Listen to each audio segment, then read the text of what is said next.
When I first started this, if you'd asked me the question, who is Charles Darwin, I'd have given you the standard answer. He's the father of modern evolutionary thought.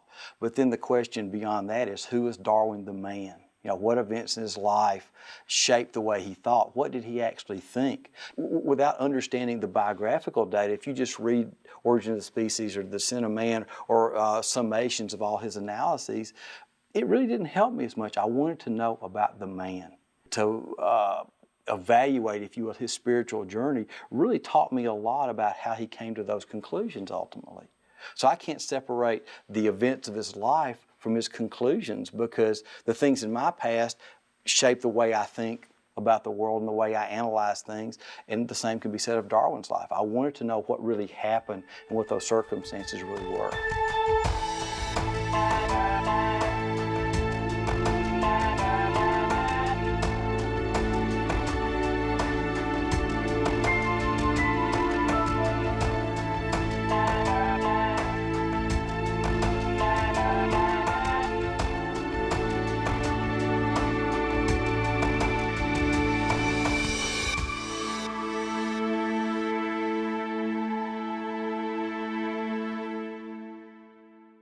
We're going to spend some time examining Darwin's early life. How did it influence what he ultimately came to believe?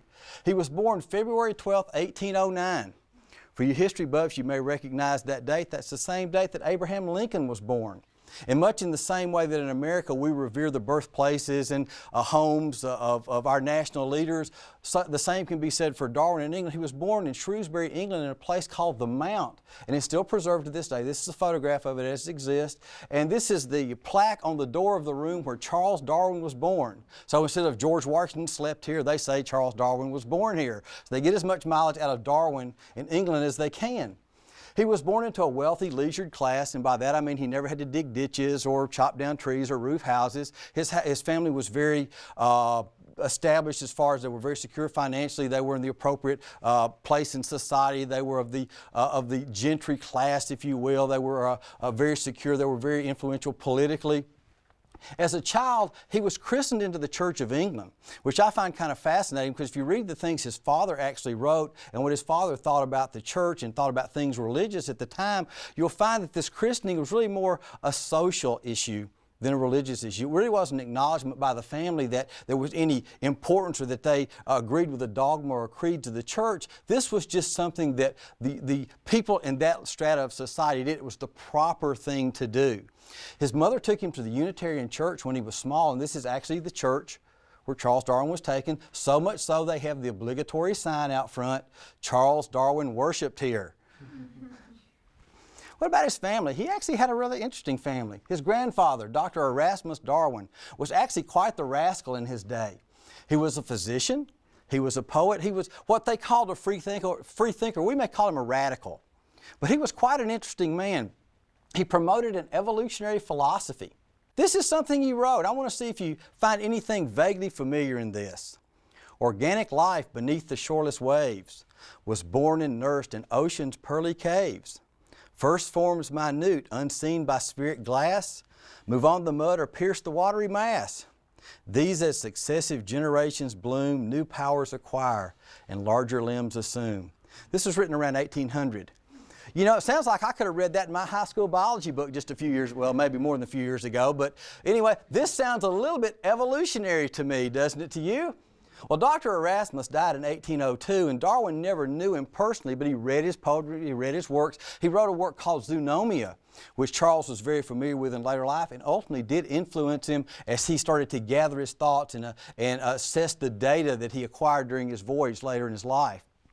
Charles' father, Dr. Robert Darwin, was also a physician, and he was very well respected in his community, particularly for one aspect of his practice. He was said to be a very, very good communicator. He took the time and listened to his patients, which is actually a lesson physicians to this day can learn better. But more than being a good physician, he was a very shrewd investor. He invested very wisely. He owned almost everything in the community. It was said he owned half the community and knew the medical secrets of the other half. He was a very shrewd investor. He invested so wisely that Charles himself really never had to do a hard day's work in his life. He provided very well for his family. But as Charles was growing, he shared his father Robert's interest in nature, and particularly things of gardening and issues of horticulture. They used to spend lots of time in the garden, and that's where Charles' interest in nature and his interest in observing things really started to grow. In the late 1700s, early 1800s, the culture in England and Europe was undergoing a lot of changes. You know, the effects of the Industrial Revolution were changing society. There were a lot of wage and worker issues. There were a lot of class rivalries. And also at this time, there was the onset of new political thought. The free thinkers, perhaps, maybe is the best way to put it, questioning the status quo. There were people who were starting to greatly resent the Church of England, the state church, because some people said at that time you really couldn't separate the Church of England from the government because it had inordinate power. And at that time, the Church of England was still fairly conservative. This compromise was just starting to enter the Church of England. There were many godly men, both theologians and scientists, who upheld God's Word, but the compromise was starting at that time, questioning the age of the earth, questioning the historicity of Genesis. You know, also in scientific and philosophic circles, there were great winds of change blowing through. Rationalism and naturalism were starting to be the order of the day, if you will. Rationalism basically saying autonomous human reason. Man's reason is supreme. You know, man is a power to reason. We can analyze our problems, and man can become better and better and better over time. And that's just going to, lead to a glorious conclusion to mankind. And naturalism, basically, the laws of nature at work. There's never been any outside power, or there's never been any God who had any input on the world that we see. Everything that operates now pretty much is operated in the past. And see, it was that kind of thinking into which Charles Darwin was born. His education was pretty standard for a child of his age. At age 8, he attended a Unitarian day school, but the next year he was sent off to boarding school, the Shrewsbury Grammar School. There he studied the classics and the New Testament. He was said to have disliked both. But Shrewsbury's goal was actually to prepare young men of appropriate social standing, if you will, to enter Oxford and Cambridge. It was supposed to set them on the appropriate social path of education and social standing for later in life. At age 16, he was packed up, sent to Edinburgh to become a doctor. He was going to follow in the family tradition. Granddad was a doctor. Father was a doctor. He was going to be a doctor. Actually, his older brother, who was also named Erasmus, went to medical school but never actually practiced. Charles had a problem with medical school. He got to the anatomy lab and to the operating theaters, and he found out that they were kind of gory and gross, and he didn't like them. Now, I remember when I was in medical school, there were some kind of tough things to see because you're talking about very sick people and very dire circumstances, but you have to judge Charles Darwin by a different standard because these were the days before anesthesia. There was a problem. Surgeons were not judged by skill. They were judged by what? Speed. Now see, it passes my mind if I'm going to have a heart transplant. I want the surgeon to take his time. However, if I'm having an amputation without anesthesia, I want him to be what? Really quick. So Charles got to the operating theater and said, this is a little bit more than I can stand. I don't think I want to go to medical school anymore. I don't think I have what it takes to be a doctor. And frankly, I'm going to cut Charles a little slack here. I've been to medical school, but thank goodness it was in the anesthesia days. That would have been very, very difficult to stomach. Almost instinctively, he knew he preferred the quiet pleasures of the natural history sciences, probably because there was much less screaming. By the time the summer recess of 1826 came around, he was privately certain about needing to give up medicine. The catch, how do I tell my father? Dad, I don't want to be a doctor. That's kind of tough. He was very properly vehement against my turning an idle sporting man, which then seemed my probable destination. Darwin was in a well-to-do family, so it wasn't like he had to go out and dig ditches and chop wood for a living. So he enjoyed his time off, his observing nature and taking hikes, and he loved hunting and shooting birds and things like this. And so in his discussions with his father about what to do, his father was concerned that he would become, I believe, what Darwin described as an idle sporting man. He really was kind of afraid of that, and at one point his father said, you care for nothing but shooting, dogs, and rat catching, and you're going to be a disgrace to yourself and your entire family. And so there was a little bit of consternation in the family about what Charles was going to do. But his father, in addition to being a well-respected physician, was a very pragmatic man. So he thought, well, we need to find something, a reasonable social occupation for Charles, so what better place than to serve in the church? So it was decided that Charles would enter the clergy. He would go to Cambridge, he would study theology, and he would take the church orders, and so he would be a parish clergyman, if you will. These parish positions could be purchased or gotten with political influence in those days. So what they envisioned at that point was Charles would have a nice steady income. He would sort of be a respectable member of the church. He would run his little parish. He'd have plenty of time for his shooting and other natural activities. And so really it wasn't like he had this great calling from the Lord to go out and save souls and work in God's kingdom. Because if you read the quotes that Charles had during his time in college, he was never committed to theology. He was intrigued by some of Paley's writings and things like that, but he never had a heart commitment to the clergy.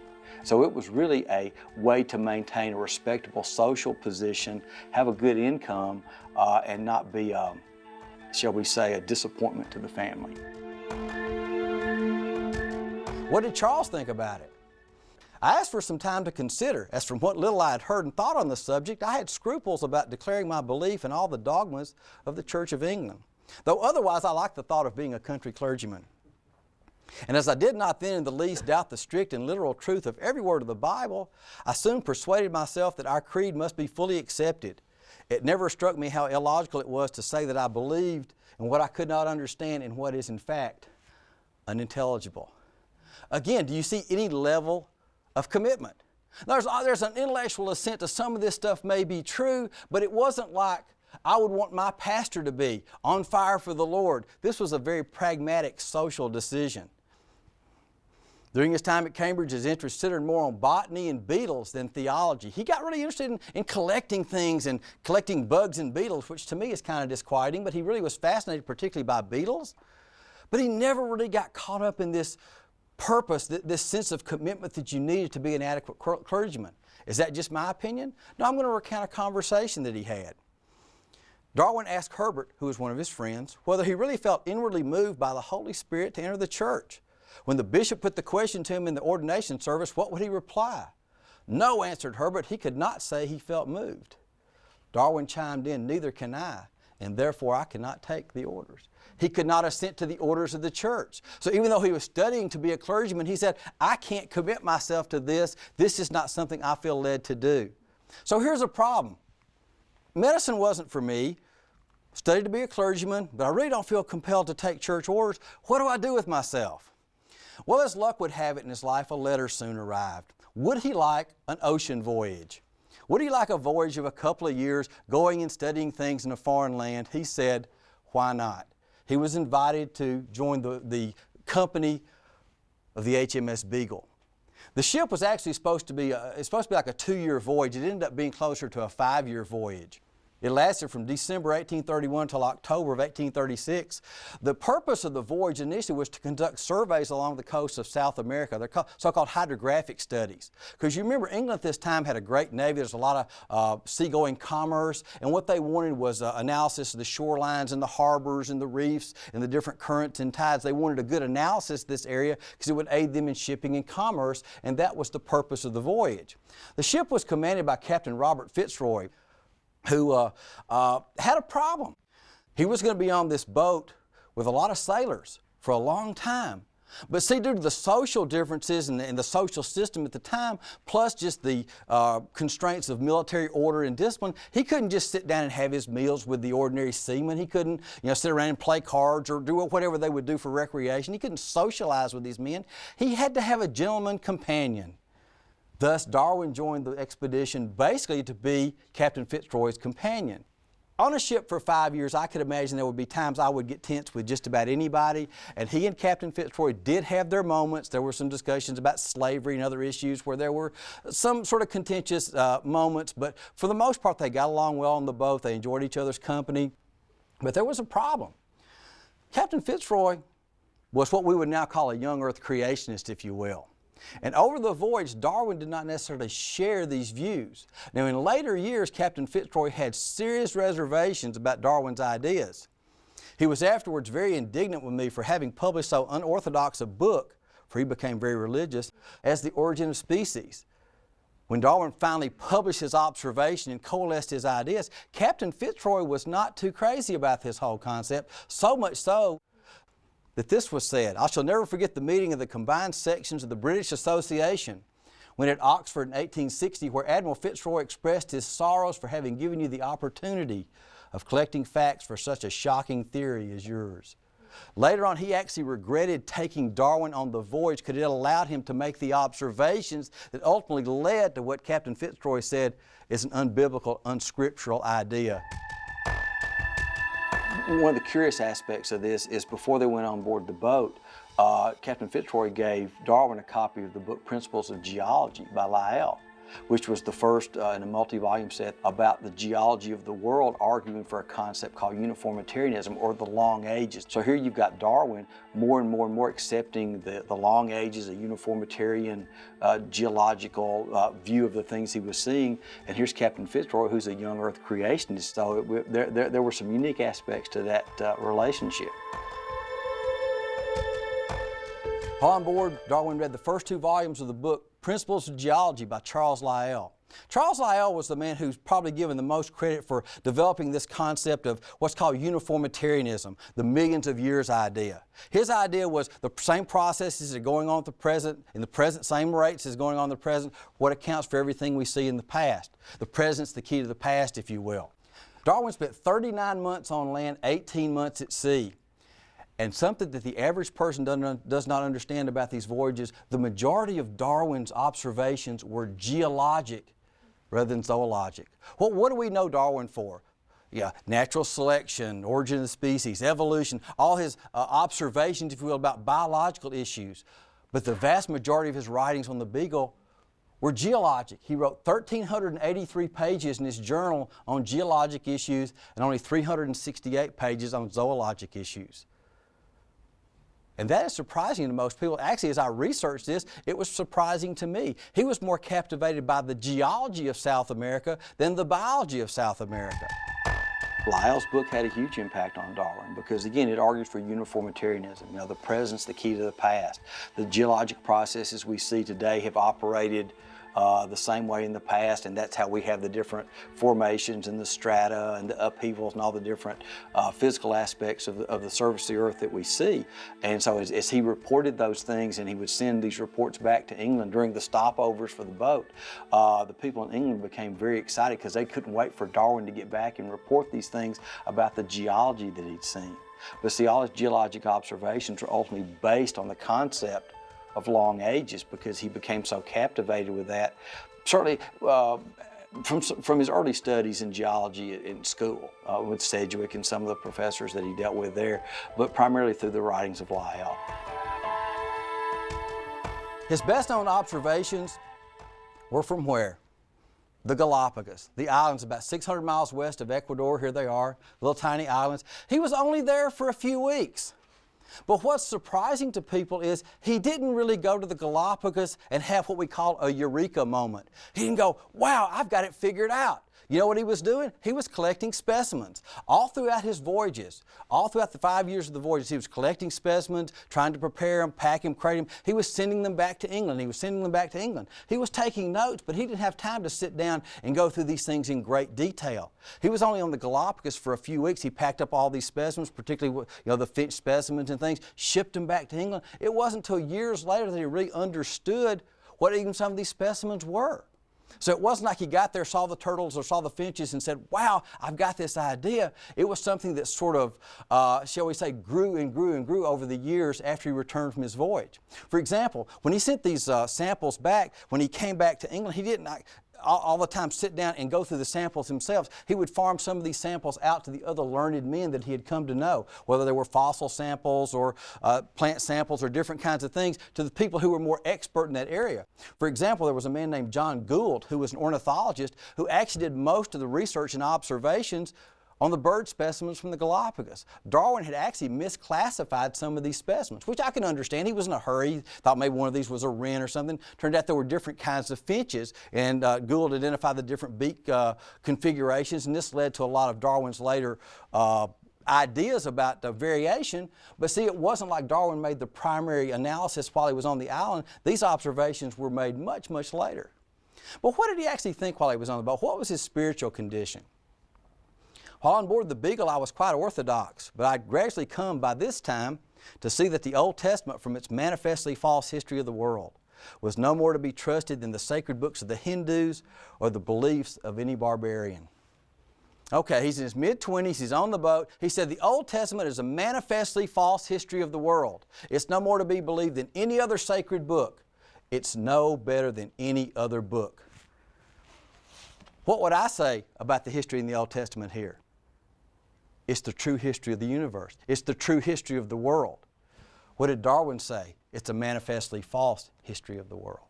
After the boat returned, he visited his family, got over being seasick, and began writing his journals. He prepared a series on the zoology of the voyage, and then, strangely enough, he began an 8-year study of barnacles. Now, I can think of few things duller than studying barnacles for 8 years. However, to give Darwin credit, this is still considered by many to be one of the definitive works on barnacles ever. It was very, very thorough. He studied thousands and thousands and thousands of barnacles. I could have done that for about 6 hours. He did it for 8 years. But it was a wonderful, very scholarly work. In January 1839, he married Emma Wedgwood, his first cousin. And Emma was a very religious woman. Now, was that a problem? Well, there were issues. There were issues because at this point, Charles really wasn't a religious man. Remember, he couldn't take the church orders. He'd thrown away the history in Genesis. Remember, the history of the Old Testament was a manifestly false view of history, so he had no conception of biblical authority. So what did he believe? He was about to marry this very religious woman. So in a conversation with his father, he was told this: "Before I was engaged to be married, my father advised me to conceal carefully my doubts. Some women suffered miserably by doubting about the salvation of their husband." This was 20 years before Origin of Species. Charles was 29 years old. Here he's being told, you've got doubts, don't share them with your wife, because you know how wives are. If you're going to die and not be in heaven, it's a problem. You know, if you're not a saved man, don't don't ask, don't tell, that kind of thing. He was advised by his father. Now, if Darwin was a saved man, if he had a saving relationship with Jesus Christ, why would that even be an issue? So here at age 29, he's essentially admitting, I had no personal relationship with the Lord, but I just didn't want to tell my wife because I know it's going to upset her. They first lived in London, and in 1842 they moved to Down Village in Kent, to what's now known as Down House. They had 10 children over the years, 1839 to 1856. 3 of the children died in infancy or childhood. During this time, he also started a series of private notebooks. And in these notebooks, he had sort of his thoughts and the beginnings of what he called transmutation. In other words, animals changing. He noticed as he got these observations back and he started collecting all the data from all the different fossils and plants and birds that his fellow scientists and naturalists were helping him analyze, he said, looks like these things do change a little bit. And he began to think, this is going to be a problem, because even back then he knew that if this were true, ultimately it would even have to include man. And he knew the religious consequences of that, how it would be accepted by the church very poorly, as you might expect, how it would affect his family, how it would even be accepted by other naturalists, because it was a fairly radical idea. Even though there had been some evolutionary thought, his grandfather Erasmus had even promoted some evolutionary type thinking. But when you coalesce this together and say, my observations indicate that, he knew ultimately it would end up also including man, and that would take man off his exalted pedestal, and that would be a problem in the church. He certainly did not want to be shunned by his fellow scientists. When he got back, he was already a fairly famous man, just from the writings and the things he'd sent back from the Beagle voyages. He was accepted more and more into the scientific community, and that was certainly to be desired by an up-and-coming naturalist. And promoting a radical idea might damage those relationships and things, because some of the people who were his most staunch supporters were ultimately not happy about this whole concept of natural selection. Even to the point where Darwin died, some of his closest allies still had not really gotten on board, if you will. They didn't really accept it. But there was a big issue with Darwin too, and that was in his family, particularly his relationship with his wife Emma. She was a religious lady, and he loved her very much, and she loved him. They had a wonderful life together. and he was always cognizant of her feelings. And so he was initially very hesitant for all those reasons, because he knew the church would object. He was afraid of how his fellow scientists and naturalists might react to it. He was particularly concerned about how Emma might react to it.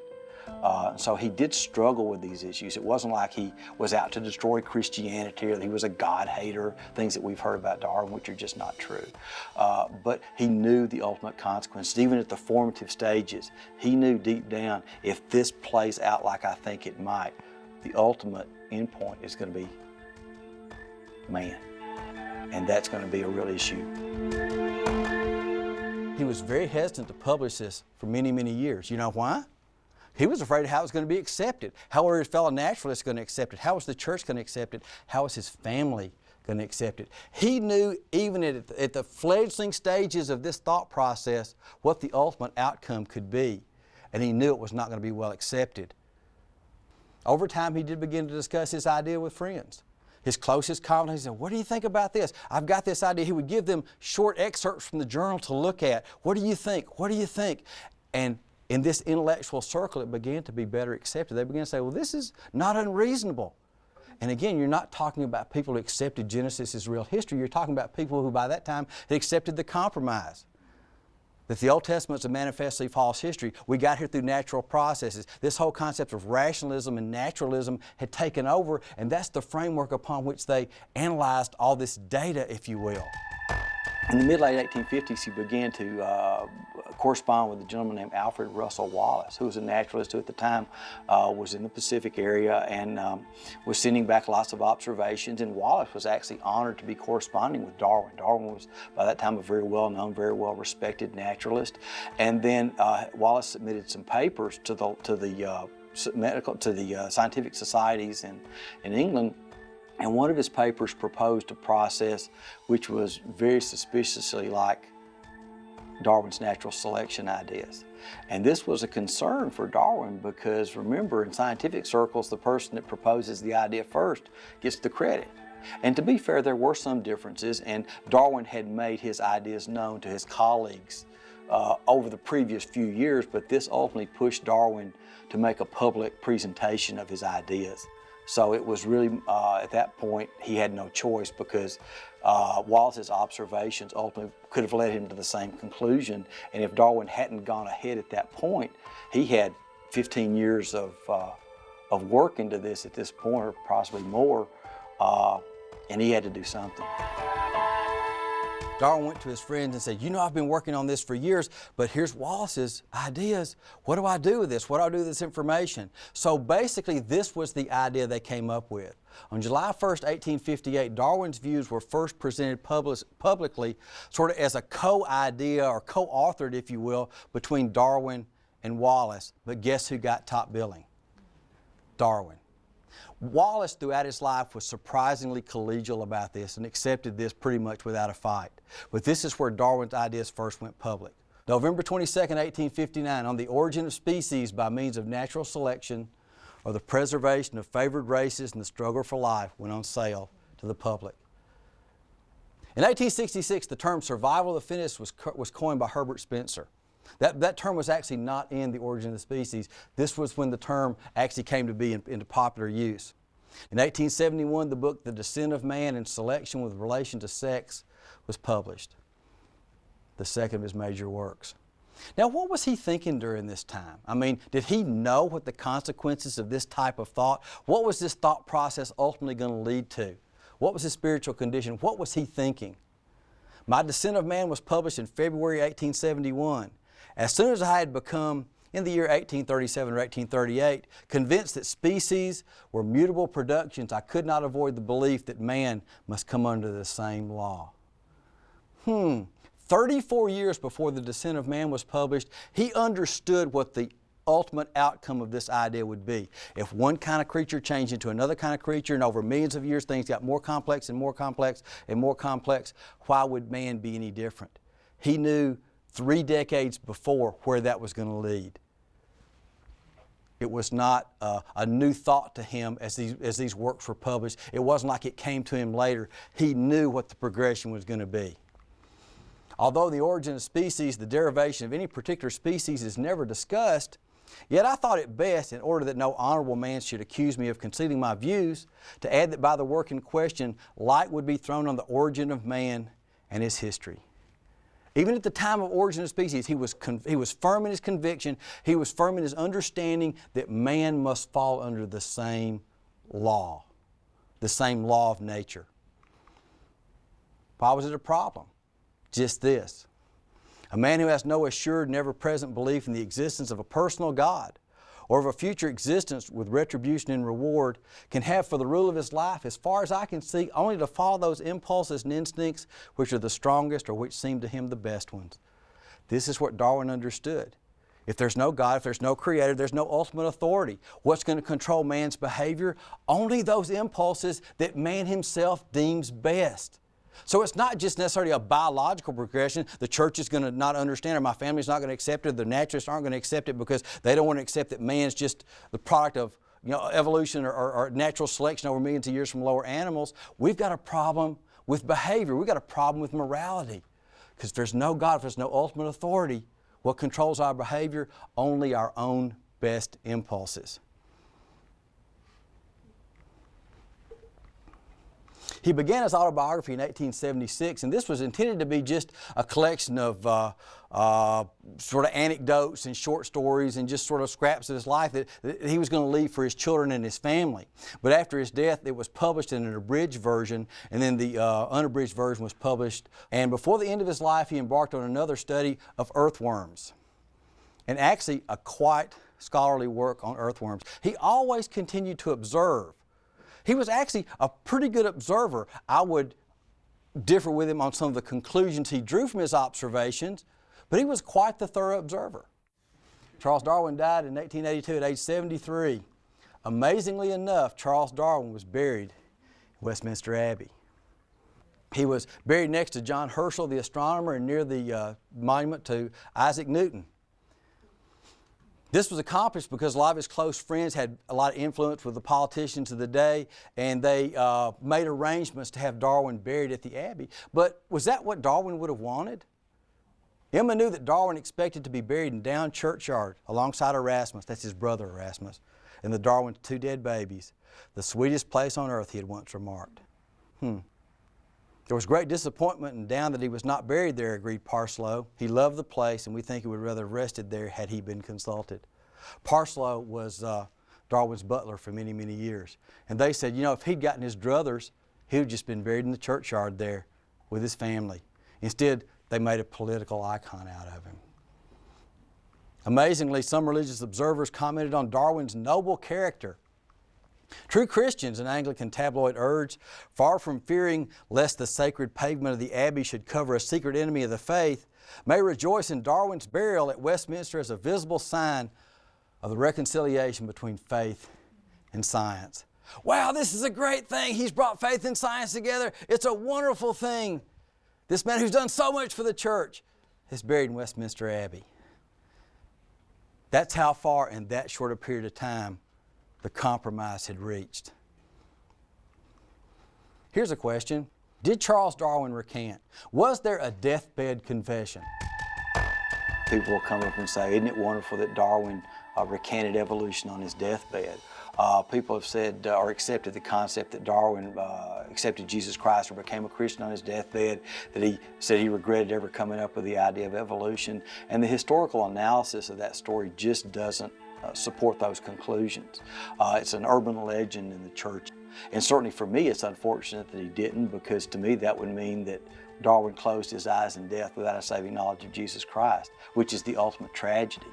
But so many people use this story to go to evolutionists and say, see, even Darwin knew this wasn't true. And when people use that as an evidence, what they really end up doing is damaging their own credibility, because the historical analysis of this just doesn't bear any of the story out.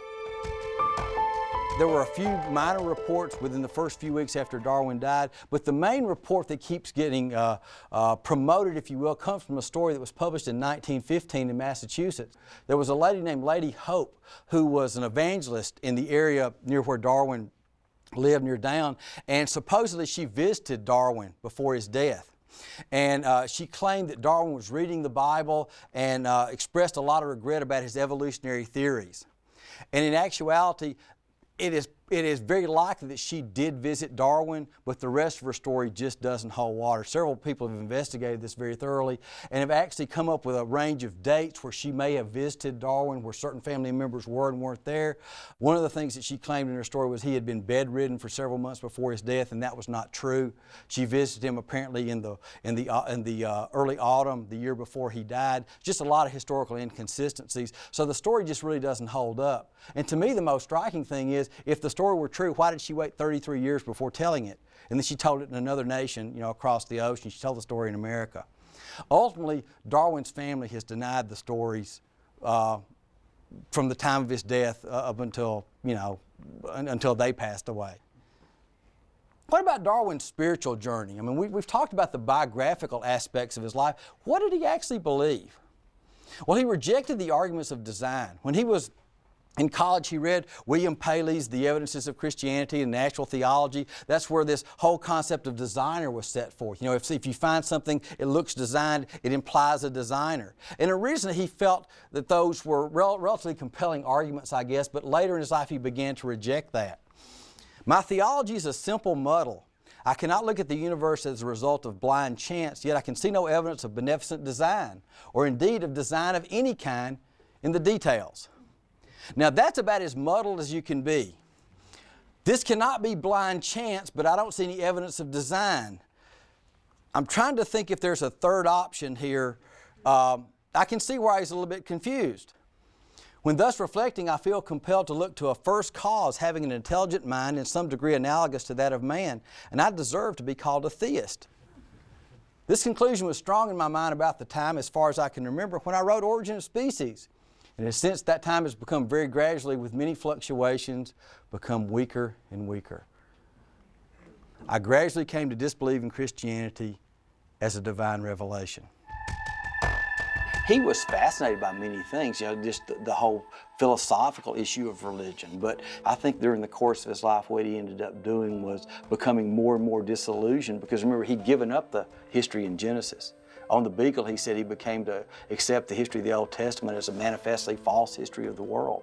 So that foundation had already been walked away from in his early 20s.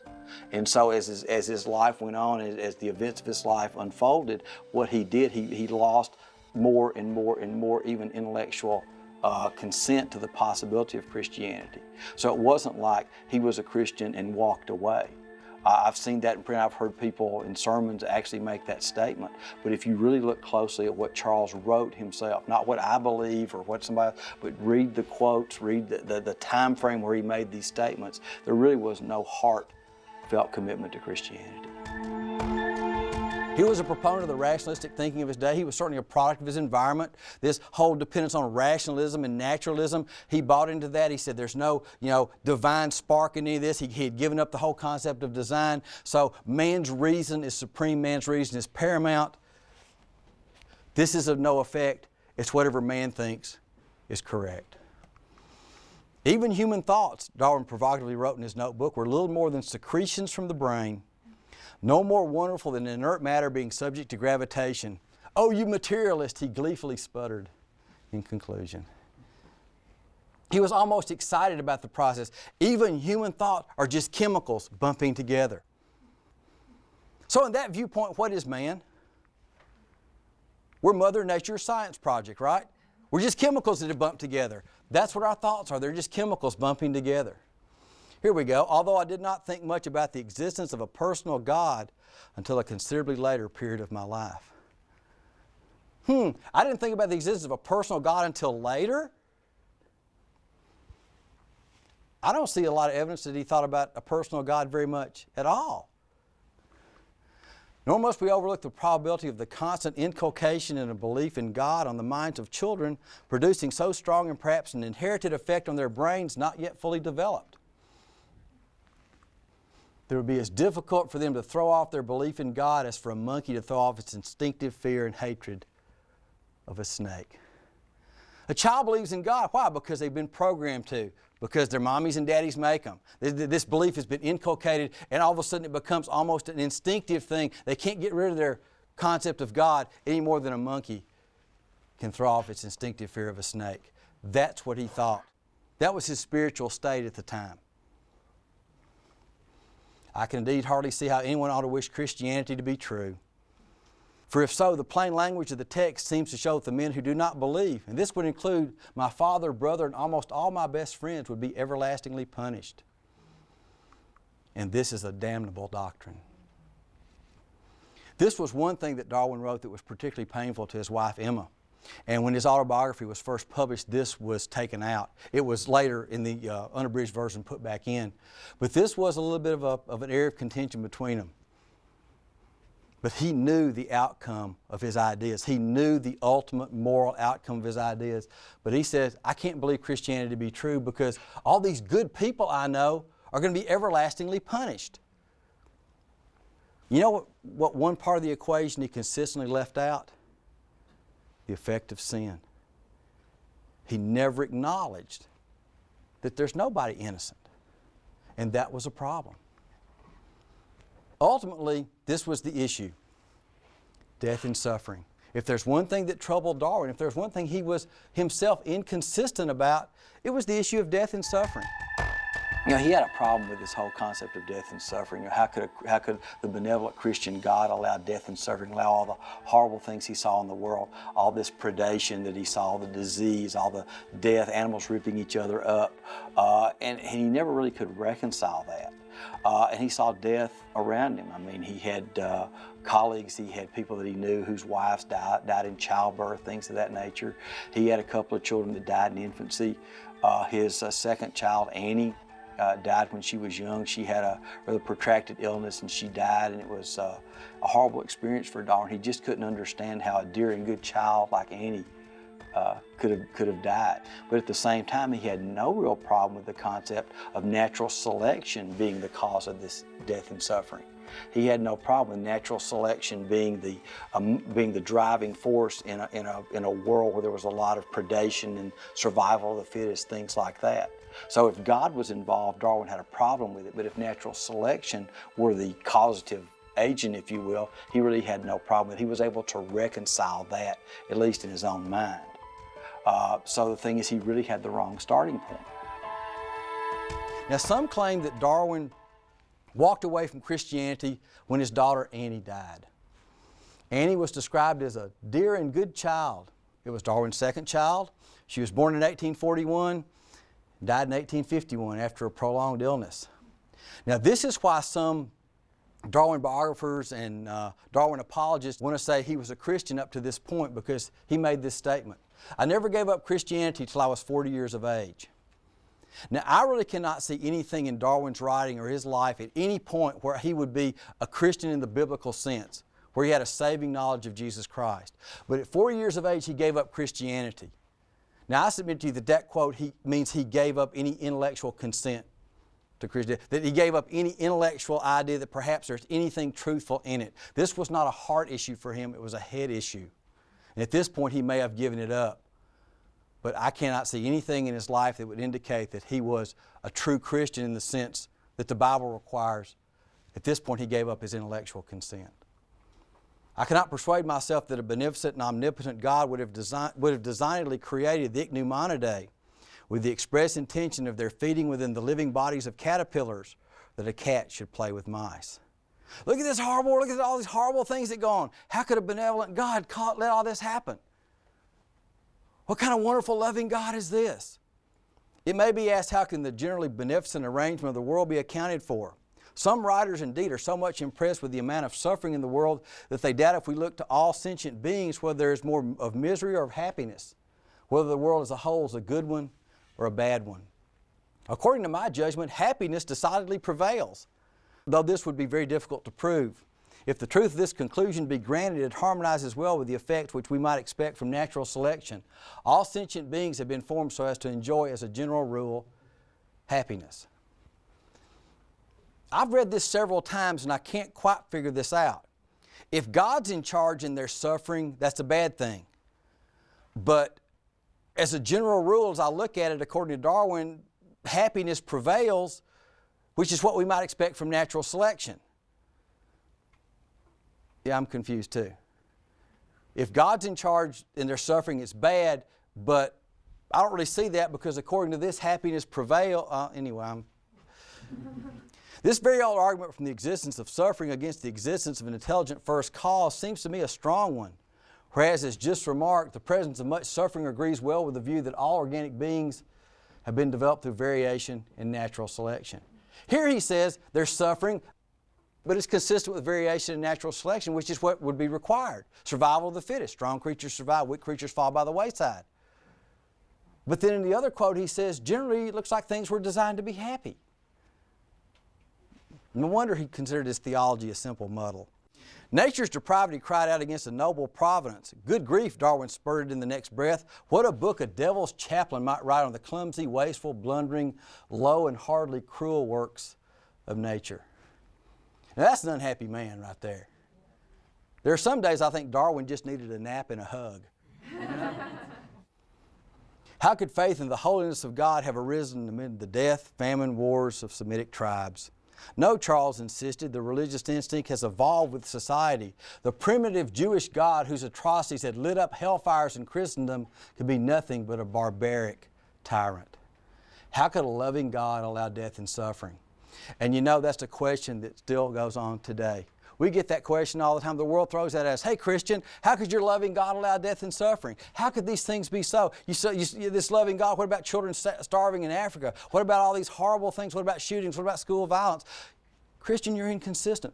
Do you have answers? Actually, we do. Unfortunately, the church fails us today just like the church failed Darwin in his day. They didn't equip people to have answers. They didn't stand boldly on the Scripture from the very first verse. You look at the life of one of the men who's considered one of the greatest scientists of history, his conclusions were ultimately shaped by a church and a society that failed to uphold the authority of the Word of God. So his observations were framed on a worldview that had no biblical foundation. So he came to conclusions that I think are unsupportable. Because I can look at the world around me. You know, what we see in God's world really does agree with what we read in God's Word. I can, as a scientist, look at the world and test and analyze things. It's all consistent with what God tells me in His Word. I have a consistent worldview. So it's not really about the evidence, it's about the starting point. The same can be said for Darwin. He had a humanistic, naturalistic, rationalistic starting point, and that's the framework on which he hung his observations, and that ultimately shaped his conclusions. That's a lesson for us all to learn to this day. In conclusion, we can say this about Darwin's life. He was never a Christian in the biblical sense. He never had a saving relationship with Jesus Christ. And that's an eternal tragedy. I weep when I think about that. But based on what the man wrote, there was no heart consent. There's no heart knowledge of Jesus Christ. He rejected the historicity of Genesis 1-11. Early on, even on the Beagle, he said the Old Testament is a manifestly false history of the world. He gave up the true history in Genesis. He gave up the foundation. Then over the years, after he returned, his ideas coalesced. He began to collect all the data and all these observations from all the other scientists who helped him analyze his collection. And he was an unbiased observer, right? He took all these evidences and all this data and just came to a scientific conclusion, right? Just totally unbiased, right? Wrong. He was not an unbiased observer. And guess what, folks? I'm not an unbiased observer, and neither are you. I'm going to tell you right up front, this is the foundation of what I think. This is the foundation of what I believe. This is the foundation upon which I observe and understand and interpret everything I see around me. The facts don't speak for themselves. Whether it's finches or fossils or rock layers, your starting point, your worldview determines the conclusions you reach. The same can be said for Darwin. He rejected the true history of the world. He rejected the true history in Genesis. He said the world is very ancient, and upon that foundation, he built his ideas. So he was certainly not unbiased. What can we learn? Very simply this: God's wisdom is always greater than man's wisdom. For the wisdom of this world is foolishness with God, for it is written, He taketh the wise in their own craftiness. The church was compromised in Darwin's time, and it's even more compromised today. Remember, at that time, rationalism and materialism were just creeping into the church. But all you have to do is look around you today and see where the compromises led us. I'm going to give you just a small example. The Bible began with the assumption that God had created a finished and perfect world from which human beings had fallen away in an act of cosmic rebellion. Original sin was the reality in which all life was presumed to live. Darwin postulated instead an unfinished and thus imperfect creation out of which human life was still evolving. Human beings did not fall from perfection into sin as the church had taught for centuries. We were evolving, and indeed are still evolving, into higher levels of consciousness. Thus, the basic myth of Christianity that interpreted Jesus as a divine emissary who came to rescue the victims of the fall from the results of their original sin became inoperative. Bishop John Shelby Spong, who at one time was the bishop of the Episcopal Diocese of Newark, he's been a visiting lecturer at Harvard and spoken at many colleges and universities, and he's quite a well-known writer in certain circles. Basically, he says the myth of Christianity that interpreted Jesus as a divine emissary, if that's a myth, what purpose is there to Scripture anyway, folks? Seems to me that he's taken the entire heart out of the gospel. This is the compromise the church has come to today. Romans 1:20 says this, "From the invisible things of Him from the creation of the world are clearly seen, being understood by the things that are made, even His eternal power and Godhead, so that they are without excuse." Now, folks, that's the ultimate result of the compromise, but we are all without excuse. Charles Darwin was without excuse. I'm without excuse. You are without excuse. The greatest tragedy, the thing we should learn from Darwin's life more than anything else, more than the science, more than the biographical issues, more than the philosophical meanderings that we could embark upon, is this. The lesson to be learned from Charles Darwin's life is that there's a soul been lost for eternity. That man closed his eyes in death without a saving knowledge of Jesus Christ. The one thing that I took away from my study of Darwin's life was the fact that he really didn't walk away from the faith as one watershed event. You know, I'd always heard that he studied for, to be a pastor. He studied theology, and that he'd walked away from Christianity when his daughter died. But when you actually read what Darwin wrote, if you read through the events of his life, this was a process rather than an event. And that's the thing I took away more than anything else, because this was a lifelong shaping of the man's thought processes, which led him to ultimately the conclusions he reached. It wasn't that he had a commitment to the church, had a commitment to God, and because his daughter died, he walked away. That's the common story that's told, and that's just not the case. Based on Darwin's own words, he had really walked away from the Orthodox faith at a very early age. And so for me, that was the overriding historical lesson. But his compromise led him ultimately to compromise on the most blessed promise there is, and it's found here. For God so loved the world that He gave His only begotten Son, that whosoever believeth in Him should not perish, but have everlasting life. The lesson from Darwin's life should tell us to examine our hearts and ensure that each one of us have that saving knowledge of Jesus Christ. Thank you very much.